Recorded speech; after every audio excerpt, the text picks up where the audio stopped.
Hello, my friends. Welcome to the Identity Factor podcast. My name is Robin Kiesler, and I will be your host. Let's go. Okay, welcome in, friends. Today I have Jessica Smarro with us. She is the host of the Unblocked podcast. She spent about 15 years as a clinical social worker, and she worked in the county and state levels on jail aversion strategies, right, Jessica? And so that's pretty cool. She can maybe tell you a little bit more about that. But as a paramedic for many years, the last 10 years or so of my life, I worked very closely with a lot of the social workers, and I always just loved the heart that they had for the people that they serve. And Jessica, as now working as a life coach, helping people really with the manage that prison of the unmanaged mind, right? Still working with people on setting themselves free and having the best life that they possibly can, but just using life coaching tools instead of working in the system. I think, her heart for the people that she serves is so evident, and she's a very special person. I'm super excited to have her here on the podcast talking about leadership, identity, and mental health. And she brings just such a rich perspective. And so I'm so grateful to have you, Jessica. Please feel free to introduce yourself a little bit more if you want, add anything to what we've already said. And then I can't wait to jump into this conversation with you. Yes, yes. And first of all, thank you for having me, Robin. I'm so excited to be here and talk about all the things mental health and leadership and whatever else comes up.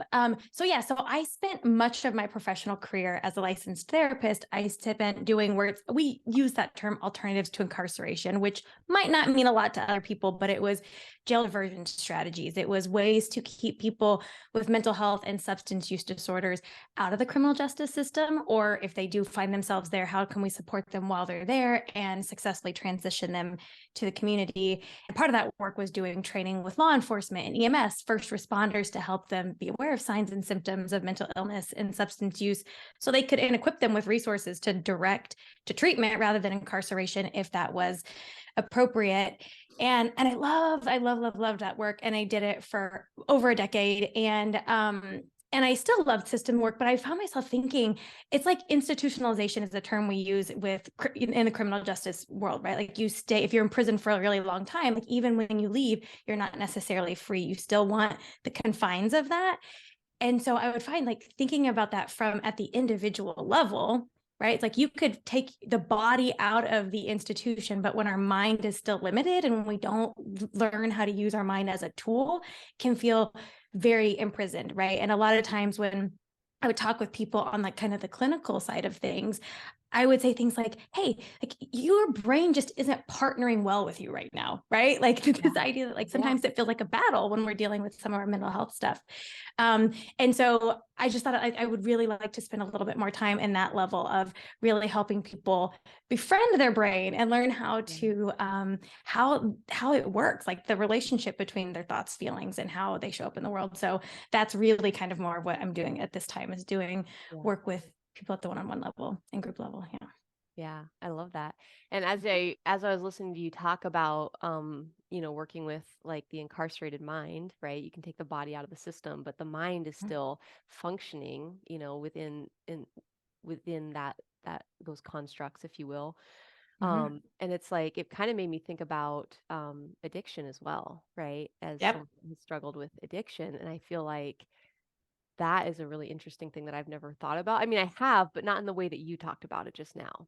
Mm-hmm. Right. So Yeah, that's and so many of the people. I mean, if you talk about people, I'm trying to go back to my old days and like think about the stats, but it's like 75, upwards of 75% of people in the criminal justice system also have a mental health diagnosis.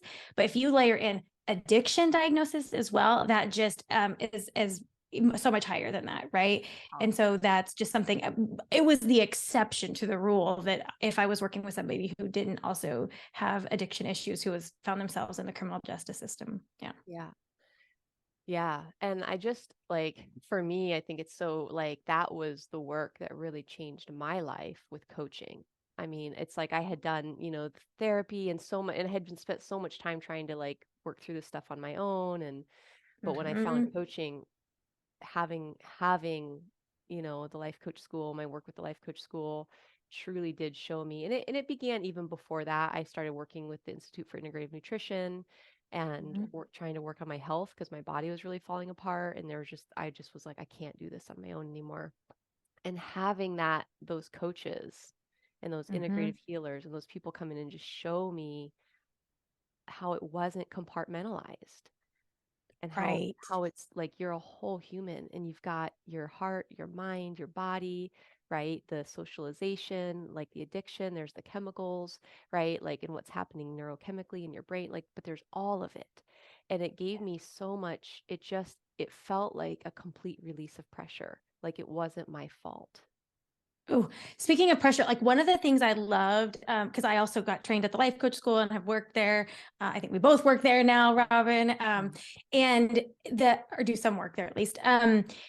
The one of the concepts I loved that were taught at the life coach school was using this idea of buffering, right? Like that, use anything that we do to avoid a feeling. And I love that phrasing because when you talk about like taking the pressure off, I think when you talk about mental health, and I hope this changes someday, when you talk about mental health, but especially addiction, there's so much stigma, there's so much judgment around it. And when you think addiction is just, I mean, I'm going to use that in air quotes, but it's essentially, I mean, that's just a version of there's a feeling that I don't want to feel. Yeah. And so I'm using a substance to numb that, right? And other people, we talk about at the life coach school, buffering. It's like that could be over scrolling, over TVing, over sexing, over working, over relationship, over so many things. Overachieving. And right, like just any of it. And I remember working with, because again, so many people I worked with were dealing with addiction. And I remember this one time, like, I mean, so many different versions of this, but at the point that they're in recovery, right? And they've been sober and we're working on feeling feelings. Yep. Right. And again, if anyone knows the science on it, it's like the actual sensation, the vibration of an emotion in your body will last about 90 seconds. Right. And so when we would start doing that work and get into the body and do that, I would have clients weeping in tears, like, I lost my whole family, my career, my civil liberties at times because of that. Like, that's what I was avoiding. Right. And it's like, yeah, but it's like we all do that. Sometimes it's just in quote unquote more socially acceptable ways. Yes. Right. Yes. Yeah. Yeah. Yeah. I'm like, well, let me just, did I already get on my soapbox, Robin? I don't know. We Yeah. might have gotten on there a second. Yeah, I love it. Well, it's powerful because there are so many people, Jessica, that don't realize that. Right. I didn't realize that because when you're feeling that feeling in your body, it feels like you can't handle it. Right. It feels like it feels like an emergency. It feels like dangerous and scary, and your brain, I think in some, it's like it is telling you that, it's sending you that Right. signal, like this is not safe. There's that primitive part of your brain that's wired to avoid pain, to seek pleasure, right, and to do what's easy and doesn't require energy. And so if your primitive brain is wired that way for survival, does it make sense?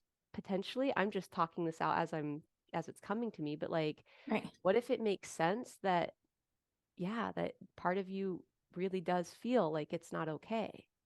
Yes. Right. Okay. Yes. Right. Like, I love this. Just even if, like, for just the listeners hearing this, like, here's a normalization that's happening behind this conversation right now. Right. Where it's like part of you that's like, oh, is this maybe by design? Right. Like, I'm going to use this analogy as coming to mind, and I know nothing about ships, and so this could be wrong, but something I'm like thinking of Navy ships suddenly. But I feel like, isn't there something with like, if water comes in, it will like close off to like save another part of it. Right. Or Yeah. like with, yeah, or like plants, right? Like you deadhead, you cut off pieces to like preserve the other parts. So when you're saying that, you're basically saying like, oh, is there maybe some part of my actual, like this animal flesh suit that is my human existence that is like for self-preservation, I might have to close down those feelings.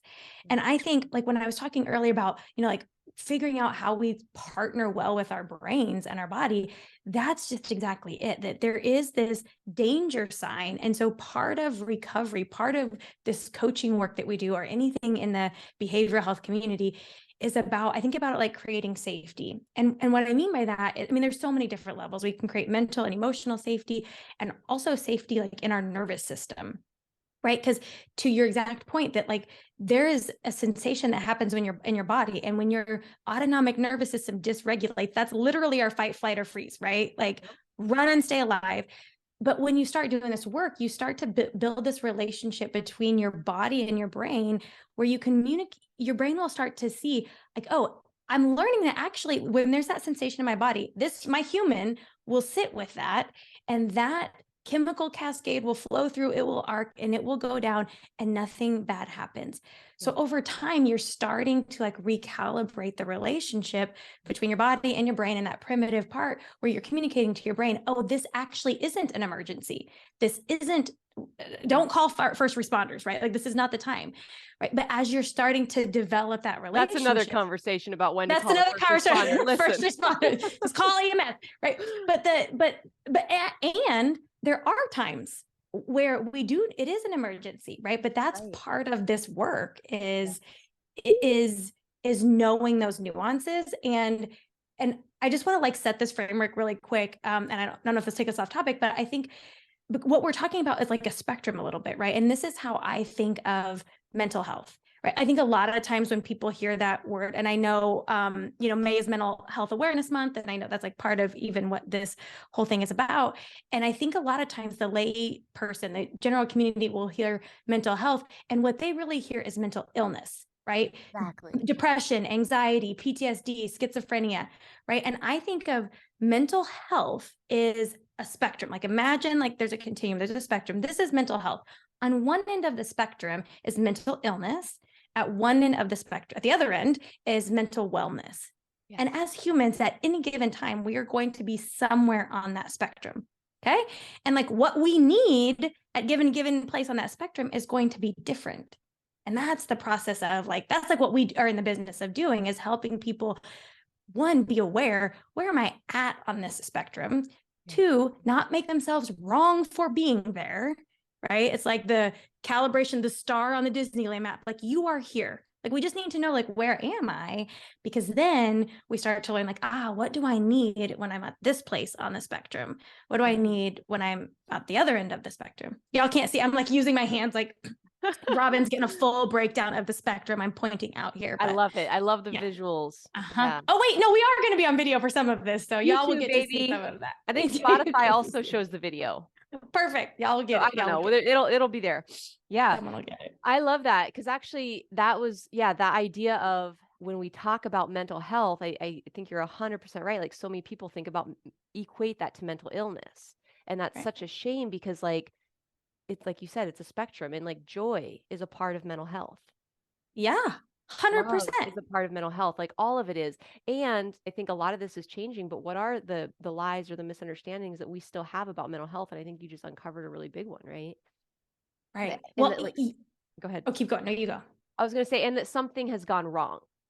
Like that, if I like that mental health, like you said, they equate it to mental illness, and which is limiting by itself, because you're leaving out this entire category and this whole part of the spectrum that is included in it, in your mental health. And also, not only are you leaving out so much of the beauty of it and the wholeness of it, but also you are inadvertently assuming that to be mentally healthy means you're never going to have a breakdown. You're never going to have a crisis. You're never going to, and that's the lie. I like hashtag human experience. Like, right. You're going to. Mental health is not about not having a breakdown. It's about knowing how to handle it. Knowing, like you said, what do I need when I'm there? And part of what triggered this entire idea for me, Jessica, which I'm going to be, by the time this airs, I will have already talked about and shared my experience, because I'm going to introduce this entire series with my story about this. But like, one of the things that triggered this for me was that as I started experiencing greater levels of like, success and opportunity and connection, and things started happening in my life and my business, things that I had been working towards, Jessica, even when I got hired with the life coach school, like, something happened where there was an identity shift that began to take place in my life. And it was extremely triggering, which I did not expect.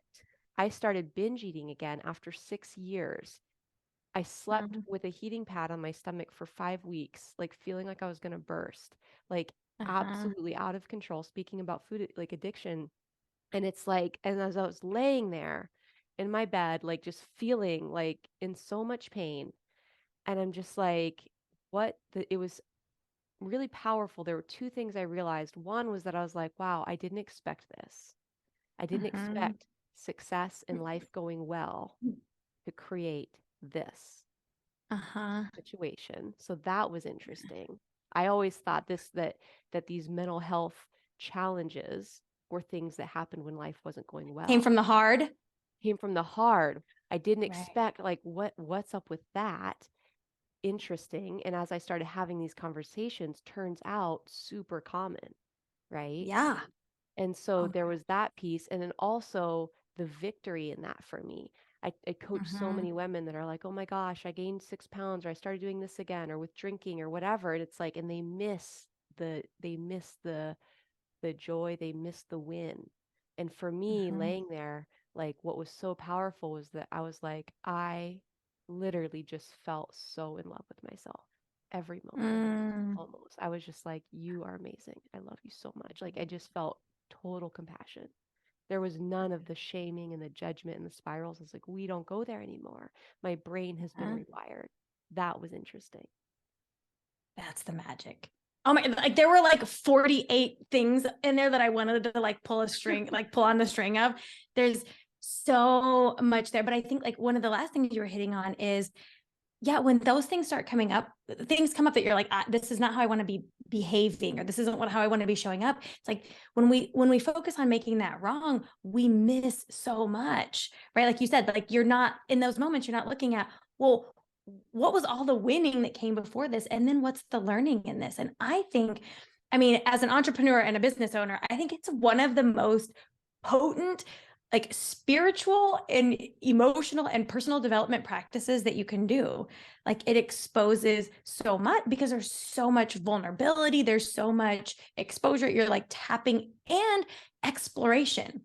And I Mm. want to like highlight that because when you're doing these things, like you're tapping into places that maybe you haven't, and not necessarily like some of them, like some of the things maybe we like to try to hide away, but then also some of it, it's just like the unexplored parts of us. And when you start doing that, and I think that's what you were like tapping into, is that you started experiencing success, right? And your body was like, we're unfamiliar uncharted territory, right? And then again, we go back to our brain that's like danger, scary, go back to something familiar. So it makes so much sense that it was like, oh, I want to go back to this thing that might be a whoopee, it might be a shield. It's something that feels protective and old familiar. Yeah. And we can go back to those things, and then we can make that a problem. And then the downward spiral can start. Or like you said, you had the tools that you were like, oh, I can look at this and see what's going on. Like I Yeah. don't have to be defined by this. I can learn from this. Yeah, and I know, and it There's so was much in totally like the You Are Here map, like you said with the spectrum. I just was like, oh, it. okay, this is where I am. Mhm, And I was like, and the underlying belief for me in that moment that was different than the old me was that I was like, I know what to do with this. I know how to handle this. mhm, I know this river of misery. I know this trench. I know this. And there's nothing mhm. wrong about it. Like it's Yes. okay that I'm here. I know I'm not gonna stay here. And there's something here for me. Because one of the most beautiful things I Mm, ever learned and chose to believe about mhm, our bodies is that there is powerful wisdom in our bodies. And even when we mm, talk about addiction or any of the things, like I heard one of the physicians and integrative coaches that worked inside this program that I went through. One of the things that she said that always stuck with me was she said, every choice you make, like no matter what it is, it's nurturing something. right. And it's Mhm, so easy for us to shame, right? The drugs, the alcohol, the overworking, the food, the whatever it might be. Whatever the mhm, behavior is, the worrying, the obsessing, like there's so many behaviors and things that we do, but it's like there's a reason that you're doing it. right. Doesn't mean that you might, it doesn't mean that you want to keep it forever, right? It doesn't mean that it's not also coming with the other side, right? The 50-50. It's like, Mhm, but there's a reason, there's some reason that your body is designed to find homeostasis. Your body is designed to heal itself. Your body is designed to find safety and security and all of those things. And so what is it that you're trying to nurture right now? And so when I ask myself that question, like, what is this? How is this trying to serve me?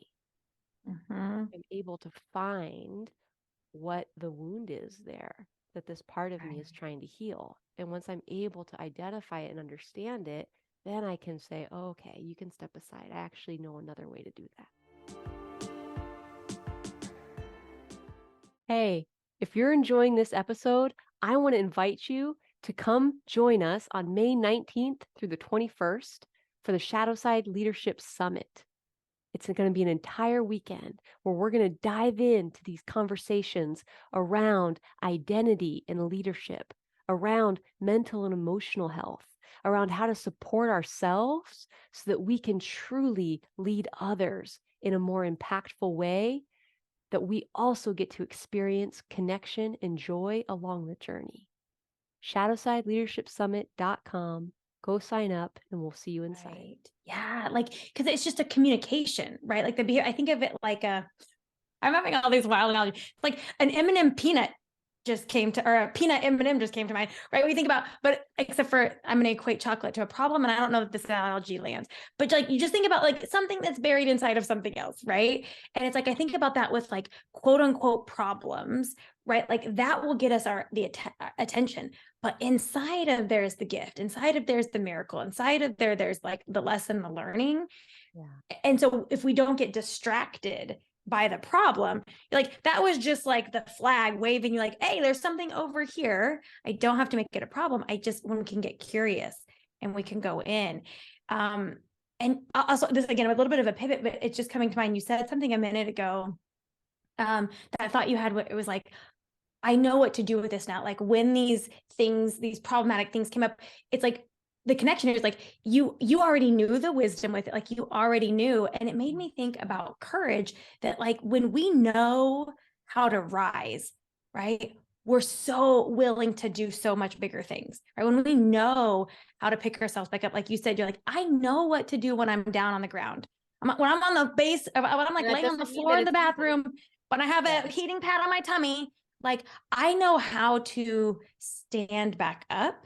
And when we're willing to, when we know that, and listen, like to everyone, that is an experiential knowing. You cannot learn this between your two ears. You can't read this in a book. Yeah. Like this comes with, you have to earn your stripes for this. Like it comes from the going through it. And that's why I think like, we don't have to be afraid of the problem. We don't have to be afraid of the scary thing, because we will learn. And then when we learn, I think about, I'm not a skier. I'm having this is so fun, you guys, like all these random things that are coming up. I am not a skier. I am originally from Iowa, but I went skiing one time, like in Iowa, Illinois. So it's not mountains, y'all. And I remember I was like so tentative and scared to go downhill, like to go, like I didn't want to go fast. Like I was scared. I'm like going to fall. I'm going to break my head. But when the instructor taught me how to stop, I was like, oh, now I can go. Yeah. Right. So like think of the expansiveness when it's like, when I know how to like operate this thing that this like vehicle that I was given, when I know the owner's manual, I know how I work, I understand my mind, I know what works, I know what I need at the different parts on this spectrum of my mental wellness. When I know that, then that's when we become so expansive and unstoppable, and we're willing to access all the parts of us and show up. And I just like really believe like that's what I believe that like the world is like a puzzle, and there is a puzzle piece. There's an opening that is like in the exact shape, size, isness, likeness of us. And we need like it's part of the collective. We need to show up in our full self to do that. But like you just heard all of the layers of skills and things that it takes to be able just to show up as ourselves. Well, and Right? I think that's one of the things that when you talk about, I was listening to one of your podcasts recently, and I think it was the love affair, the wild love affair or something that you were talking Oh about. yeah.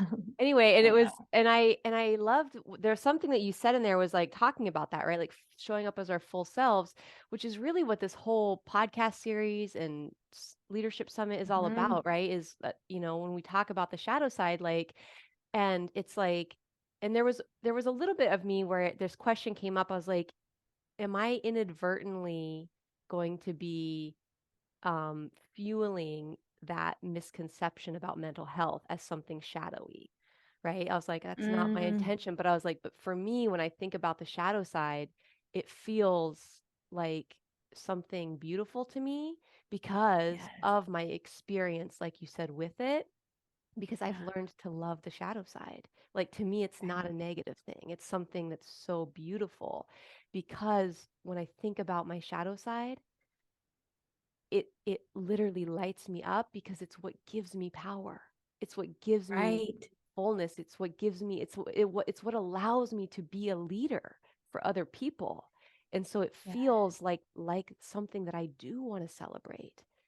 And 100%. Like, yeah. okay, so as you're saying that, I'm thinking about, again, in my past life when I was in the behavioral health world, and and I was often in like leadership positions. I was in administrative positions, and I was at a new I was the clinic director for an outpatient mental health clinic, and it was in a new community. So y'all, I'm just like, I love to call myself out. I'm going to tell you just I did not know what I was doing. Like I was like, this is a new community. I have so many new policies, procedures, regulations, like all these different things that I was like, I got a lot to learn. The learning curve was high, but the staff loved me. Like I was like, you guys I do not know what I'm doing, right? Yeah, they didn't care, right? Like they're like, you are our leader, we will follow you.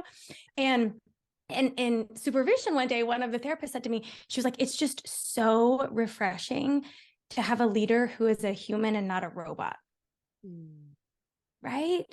And I was like, oh, like the fact that it is inspiring to people if you're like, yeah, we can be human. We can have feelings. We can be soft and gentle. We can be a mess. We can have emotions.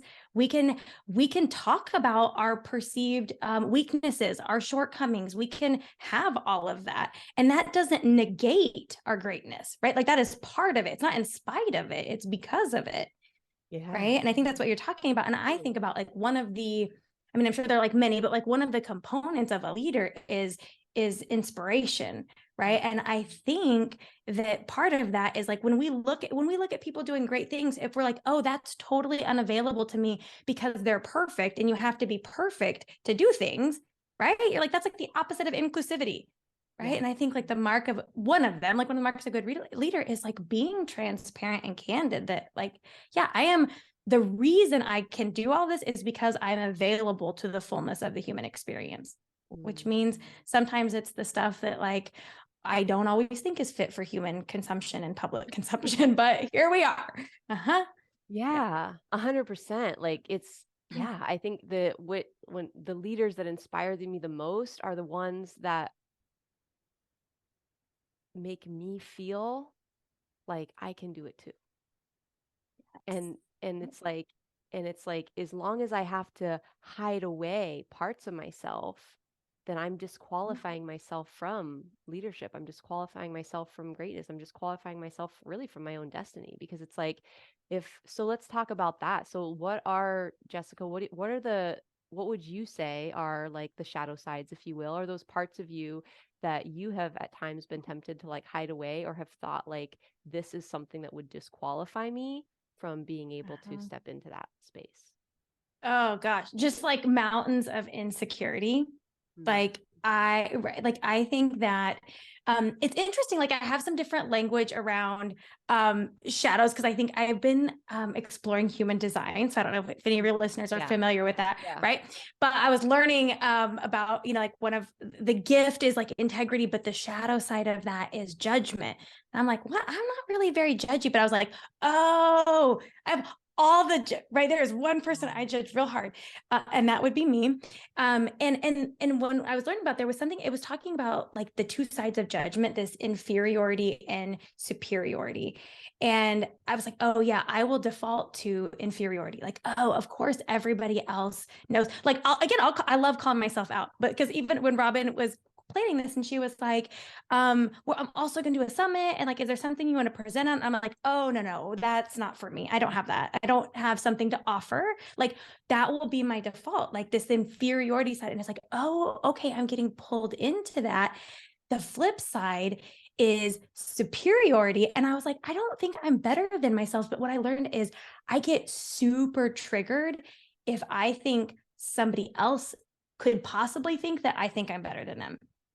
right? And so I want to give you like a business example because this showed up not very long ago. I was, speaking of nervous system dysregulation, I was boxering my coach like from the floor of my office. I'm like, I don't do this very often, but this is where we're at right now. I'm like literally laying on the floor of my office because I'm so dysregulated right now. And I was like, this was because the meeting didn't make sense that I would be that.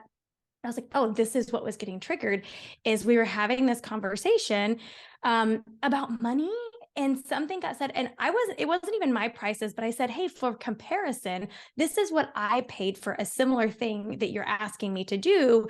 And let's just like look at the difference here. And they were like, that is some cash cow money mongering. I can't believe anyone would pay that. And like, we have a servant's heart and we do this. And I was like, oh, right. Like they think I don't have a, I'm like, I'm a social worker. I lived off of $80 a month for a whole year one time when I was a volunteer. Right. Do you hear like all of that defensiveness? Defending myself, right? And it was because I was like, and I didn't know it in the moment, but that was that judgment of, oh, I think that they think I'm better than them. And that feels very uncomfortable for me. So when I'm like playing with these shadows, it's like, oh, I'm navigating, like you can hear the conundrum here where it's like, I don't want to always think that everybody's better than me, but I don't want anyone to think that I think I'm better than them. And it's like, we get into these like all or nothing zero sum game kinds of things. And that's something that I have to pretty regularly like negotiate as in like life and in business. And then the other big one, like I said, it's just that it's like really this belief that comes from, again, like a lot of us have trauma experiences. This comes from early childhood stuff. This story that has stuck with me that like there just is something wrong with me, right? Like there's something inherently wrong with me. And that can come up in extreme ways and then in really subtle ways, like seemingly subtle, but like when anything we're doing, we're like, oh, how quickly can I get back to the story of like, I was wrong in this, right? And you're like, yeah, this is just, that's the work. That's the work for me. And I just, like you said, the shadows, I don't think are something that's problematic or something to like hide from people. It's just, I think of our shadows as there's something in them. They're not inherently bad, but I think of it like a river in its banks is like necessary for life. Yeah. A river that floods and is outside, that's like when our shadow gets, the volume is turned up and we are like, we float outside the banks. So that's my shadow stuff. Yeah. There's probably more, Robin. I'm sure there's more. No, I love that because it's like, I think like, I love like what Deepak Chopra said about this, where he's like, there are no spare parts in this universe of ours. It's not like, you know, God was just like accidentally like got drunk one day and like dropped shame into the, you know, earth or whatever. Not, but you know, it's just an analogy, but it's like, it's like, there's no spare parts. It's not on accident. Anger or being controlling or worrying about your image or how people see you or, you know, those things are here again for a reason, just like with my addiction or just like, and it's not about, or the overworking or all the things that we do. It's like, I think when we're shaming them and judging them, we're losing something or missing out. And it's like, and it doesn't mean that you have to paint rainbows and daisies on it. I do not love sharing that story. Like, it's not something that I'm proud of necessarily. And I don't like the experience. It's like, it doesn't feel good, but it's like, but I also don't have to fight it and resist it. And I can also allow myself to incorporate it, right? Because it's like I just, if there's no spare parts, then I can begin to ask myself, why is it here? Doesn't mean I have to live from it. It doesn't mean it has to be in the driver's seat. It doesn't mean it has to define me. But what if there is a reason, right, that this thing is here? And so my question for you, Jessica, what I'm curious to hear about is when you consider some of these, you know, these shadow sides, if you will, that you have experienced in your life, how have those things created growth for you? And like, how has it contributed to your success and your growth as a leader, as an entrepreneur? Yeah. Well, and as you were asking that question, I was thinking like, again, I think of things always on a spectrum, and it's like, because of those shadow sides, what that would show up as on the outside be a lot of perfectionism, right? Like you can imagine, right? If it's like, oh, I'm inferior, like I'm going to try to do all of these right, like things to try to control a lot of things, to try to perform, people please, be perfect, right? So that I can try to prove to myself that this story is not true. So to your question about like, so what did you ask exactly? Like, what is the growth that came Like, yeah, from? what was the gift in that? Like, how has its presence in your life and your experience going through that, how Yep. has it contributed? Yeah. So I think of like a specific example, and I'm gonna see if I can tie all this together concisely. But like one of the ways it definitely manifested was in a career transition. Like I moved 1,100 miles from my career. And that transition was like in a career where I had a lot of success. Right. And again, part of that was because of shadow stuff, right? Like this perfectionism. Now I loved my job. So it made it really easy to over effort and, be passionate about it and do a lot of things. But when I moved, and I think I had like 3 jobs in 3 years when I moved to Texas. And I was like, all of that shadow stuff got triggered. Like, oh, okay, yeah, see, these aren't transferable skills. It was a fluke. There really is something wrong with you. Right? Like all of that came up, and I was like, okay, this is the work now. Like you said, that if there are no extra parts, like what is this bringing up for me, and or what's the opportunity here? And what I found was, like, I think sometimes it's like despair and like all these like hopeless feelings that can get a bad rap, but sometimes it's also like, well, we can only go up from here, right? And so what it brought up for me is like all that stuff was getting triggered. So I was like, well, I already feel terrible. So maybe now I could do something that I've always kind of wanted to do, but I've been scared to do it because I was so busy proving all of the things, right? So the growth came in. I started going for things. Like I started a podcast. I started my own business. Yeah. Right. And then there were some like tangible, those specific things. Like I had outward results I could show. Like I actually like not just replaced my salary my first year of full-time business, but like even a little bit more than what my 9 to 5 was doing. Yeah. And sometimes that growth comes in, like, I think the universe is conspiring in our favor. So it was showing me some external things that's like, oh, like I'm going to give you a little bit of a nugget that this isn't a fluke. Like you have something, you have gifts, you have talents, you have something you were here to do. So the growth now was like, okay, so I'm going to just show up for all of the hard. I'm going to be willing to feel the feelings. I'm going to be willing to look head on at some of these, not some of them, all of them. Like I said, I think being in business, especially like that, will just be a great way to highlight every insecurity that you have and deal with any of the guilt and the doubt and the questioning and go into it. Like I don't think you can out action a belief, but I definitely think that taking action is a fast track because it will bring up all of your beliefs for healing. Yeah. So I think it was like an interesting way of like my shadow side got triggered. So I was like, well, okay, may as well just go all the way into it. And then it's like mess around and find out, right? It was like, oh, I got to explore parts of me that I was keeping dormant because I was trying so hard to control and perfect. Yeah. But then it was like, well, now the boundaries are off. Let's just let it all out and see what we do. Yeah. It turns out we've done some pretty cool things. That's amazing. Yeah. So it's like what I hear you saying and is like that so you experience these kind of these shadow beliefs, if you will, about, about yourself and maybe it's just a fluke or maybe I'm not good enough. And so the shadow side of your own belief and identity and who you were believing about yourself created a persona of perfectionism and Yes. working. And so it served you in a sense of like it really did create a lot of career success for you. But then you got to a point where you're like, okay, now it's time to really go in and look at this and heal it. And what I'm hearing you just kind of talk about is like taking that shadow work then to the next level where you were able to find freedom from the belief. And so now Yeah. you were able to really incorporate all of that in a way that served you at a higher level. Does that sound right? Yeah, as you're saying that, I'm thinking about like I didn't even necessarily think about this before, but it's a little bit like, is you're right. It's our shadow stuff when it's still in the shadows, it can fuel something. Like to your point, like it was fueling perfection. And this is where like perfectionism is so tricky because it gets so much external validation. It can be hard to let go of that. But I think like the real, so like it can do, but it's like then, I mean, if you've worked with any high performing, high achiever person, you're like, it ain't it.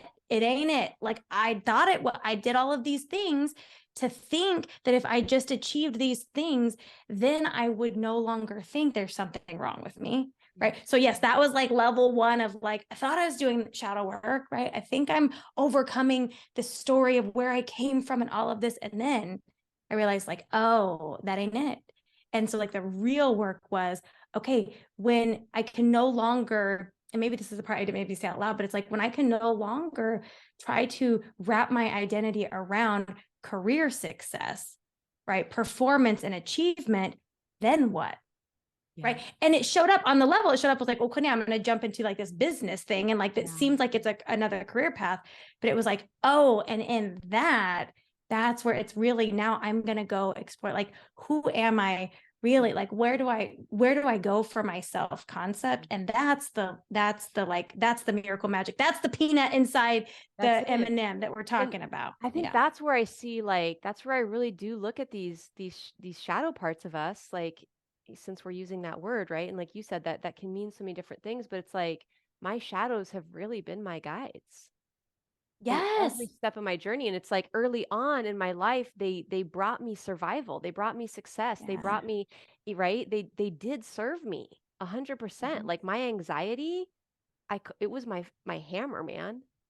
And it was like in relationship and anything as a kid, it's like that was what, if I needed love, if I needed, it's like it would just, it came with destruction, but it got the job done.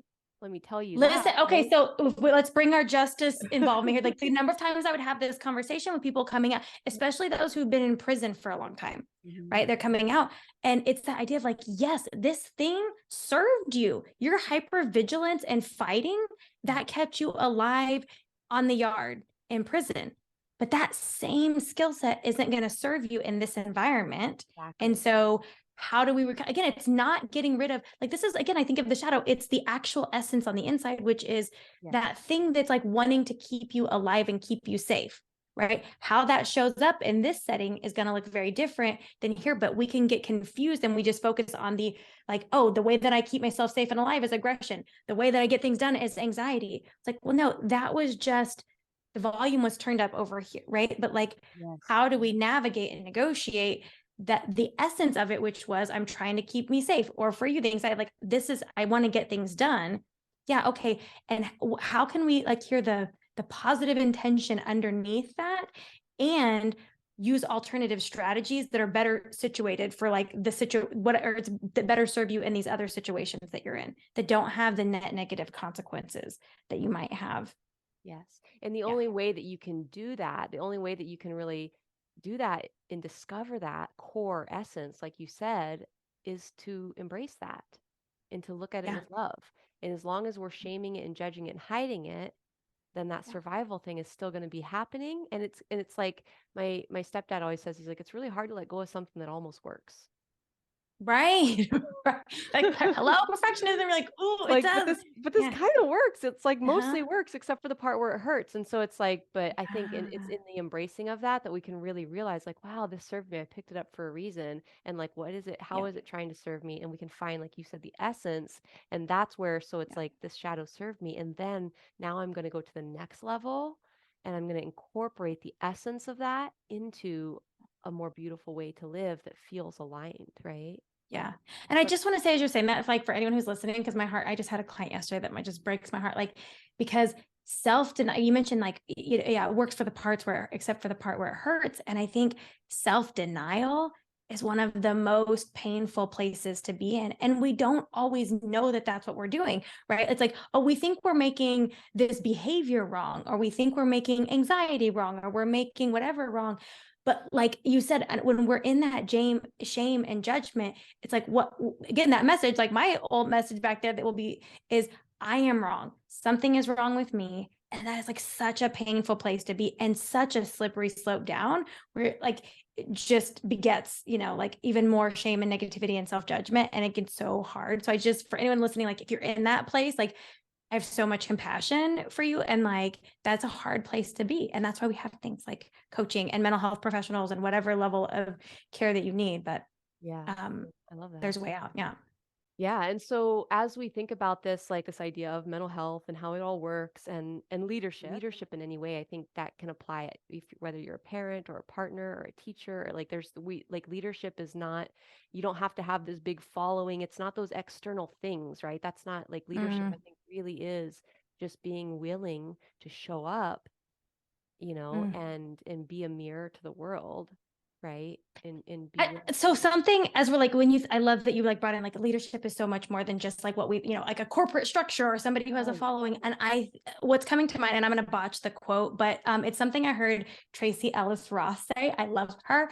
I first saw her with Oprah, so we're all practically BFFs. They just don't know who I am. But she said something once that was something like, I hope, it was like somebody was asking her like, why do you think people love you so much? And she's like, do they? And she's like, here's what I would say. She's like, I hope that people feel like themselves when they're around me, and they feel safe to be themselves when they're around me. And then she went on to say something like, and maybe that makes people think that they love me, but it's really themselves that they love. Right. Like it's the version of themselves that they get to experience when they're in my presence. I mean, she didn't say those yeah, exact things, but totally. I think about that in leadership too. Like it's not the person necessarily, it's just that what they do and how they are, it like knocks on the door of something inside of us. Yes. And that feeling, right? Like that feeling of inspiration or empowerment or excitement or whatever that is, or even just validation, like normalization, whatever you feel. I think like that's the hallmark of a good leader. I mean, there's like a trite saying for a reason. It's like people remember how you made them feel. And that's really, it's like, right. It's like when we're this, in a leadership position, when we're doing something that just turns a light on of something in somebody else, like that's what they're excited about. It's not really the person. I think it's about what it lights up in you when you're in their presence or in their orbit of any kind. Yeah. Yeah, totally. You're resonating with their message. You're resonating with Mhm. their being, who they're being, and because Right. there's like a element of like permission. There's a co-signing that Yeah. happens, and it's at the very heart of it. There's a connection that's happening there, right? Right. And it's Like part of you. And that's it's something I want to part of like keep hitting. you. It's like it's Yeah, something in you. It's not exactly. them. It's It's not something them. you gets turned on. Yeah. Yeah, it's like when I listen to like just like when I was listening to your podcast and you were talking about one of the things that you talked about was building that self-trust. It's something I've heard a million times, but like I was like, "Ooh, that was for me today." And I felt it, right? So it was something that you Mhm. said, Mhm. but it connected, it turned on something inside of me, a truth that I knew I needed to be listening to, that I wanted to be listening to. And so it brought me closer to myself. Yes, that's it. That's exactly it. Like, and I think about that with leadership. It's like it really helps. I think a leadership is about like helping people access more of who they are. Yes. Yeah. And inspiring them, creating the safety, creating the permission to be like, yeah. And that means sometimes maybe even the stinky, fleshy part that you want to hide from public consumption, that like even that part of you, like I see you, I celebrate you, and you have a place at the table too. There, nothing is wasted or whatever. The God didn't get drunk and make that part of you or whatever you say, which I I don't love. think he said it that way, but I did. That was our interpretation. Yeah. This Well, was I not guess just like the image that I accidental. got, like that's not what happened here. It was like, This oh is shit. my takeaway. Uh-huh. I love it. So God wasn't good. drunk when he made you, I promise. Turns out. So funny. Okay, so what Love it. advice would you give to the person that's listening that's secretly hiding a part of themselves that they feel ashamed of or that they don't know how to handle? Oh, like the title, The Obstacle is the way it just popped in my mind. Like Ryan Holiday. If you ever read it, like go towards it, not away from it. Yeah. Right. Like go towards it. Like that here's the thing. And listen, I think I think I recorded a podcast episode on this recently, and I was like mad at myself even saying it out loud. I'm like, I don't like this either, guys. Like, I'm with you. I don't like what I'm about to say here. But I think it's that whole like jump in the net will appear. I don't like that concept. I don't like anything about it. I like certainty and I like trust. But when it comes to this kind of thing, like when it comes to really in partnering, like jumping into a relationship with yourself where you're unshaming, like that means witnessing. And that's the whole like it's like you gotta it's like what you want so desperately is acceptance and connection, and it's like the witnessing part has to come first. And now I will say this might be the silver lining. you can be that witness. But sometimes even for ourselves, right? Like we don't even want to look at it, right? So we certainly don't want anyone else to. But that's what I would say is like when you're working through that unshaming process, it is just like a mandatory part of that is witnessing it, being willing to see it, being willing to look at it. And I'm not even saying accepting it at first, but just looking at it, letting it be seen and heard. And then you can work your way towards liking it maybe, and then even loving it and trusting it and all of that. It's a spectrum again. It's all on a spectrum, but it starts with being witness. And that's the like hard news. It's like, well, can't I just get self-love first and then I'll open up? And it's like, oh, I wish, I promise you, I wish that's how it worked. I wish they could be like, yeah, you can love you. Turns out you have to like know something before you can love it. Yeah. And to Right? realize, like you said, like maybe it's going to suck in the beginning and that's okay. But like, just to know, like, you don't have to do this. Like, you're fine the way you are. Like, there's no requirement, but just if you want to, you can. And that there truly is like such a joy on the other side. There's such a joy and a fullness. Like you said, you can go after life so much bigger. Yeah. Like, and you can't know until experiencing. And listen, you guys, I'm mad about it too. I'm like, what? No, teach it to me. You guys do it. Tell me about it. And then I'll experience it. I'm like, yes, you can a little bit, but like the feeling you get, like you said, it's like that experiential knowing. It's a whole different thing. And to your point, you don't ever have to do it. You are absolutely incredible the way you are. You never have to change anything, and you don't have to do it alone. Right. That's why like so many of us are doing what we're doing is because like we want to be able to be that unshaming witness. I want to hold space. I want to be that safe co-regulation space where you can come. Yeah. Right. And this is also what I love about groups and doing groups is because then you also can come into a space and a container with other people who are, you're like, you sit in there and you're like, oh my gosh, I am not the only one. And sometimes that's like the first time you get to have that experience is when you're around other people who are humaning and are fleshy and stinky and doing incredible things. And you're like, oh, yeah. So I guess the message is you don't have to do it alone. One, you don't have to do it. And two, you don't have to do it alone. Yeah. Find your people. Yeah. They're out there. And if you do decide to do it, and like, it's like, to me, it just feels like skydiving. It's like when first time I went to jump out of that airplane, definitely the guy had to push me. But like, once I did it, I was like, oh my gosh, it was the thrill of a lifetime. I love one of my colleagues calls it gag and go. Like sometimes you just are like, okay, here we go. That's why some people are like, oh, if it feels a little nauseating, you're like, oh, this is gonna be good. For sure. And there's no off ramp to human experience, right? It never ends. Like, it's just like, even still, here I am years and years later, and it's like, wow, like this again, like, okay, let's go. Yeah. It's all good. And like, this again, and it's not a problem. Like, can we all just underscore highlight, you guys? It's not a problem. All it's good. cyclical. Yeah. It's episodic. Sometimes it sucks. Sometimes I'm not gonna People lie. are like, the human experience is terrible. Why is that? But it's also amazing because like how neat to be able to notice like, wow, like if I'm gonna go through this like shitty part, like it's kind of neat to go through it loving myself. Yeah. Like, why not? Yep. And remembering, again, I think I heard it from Mel Robbins, but so I don't know if it's scientifically true, guys, but I haven't looked this up, but this idea that we are like, the chances of us being born was 1 in 400 trillion, like with a T. Like our chances of like being here in this experience, 1 in 400 trillion. Like you were talking about, like, this is not an accident. Like this is by design. Like that is totally 1 in 400 trillion. You are a magical miracle unicorn of an existence. Right. And like, let us just remember it at least once. Like, can we remember? And then imagine exploring it and going after it and expressing it and being that. Like, come on. Yes. No more hiding. No more hiding. That's the moral of the story. Yeah. Beautiful. Jessica, how can people find you? Oh, all the places on social, Facebook at Jessica Smarro, Instagram, same thing at Jessica Smarro. My podcast is called Unblocked with Jessica Smarro. And I also have website www.jessicasmarro. It's my name everywhere. I'm everywhere. Yeah. I love it. Thank you so much for being here today. This was such a joy.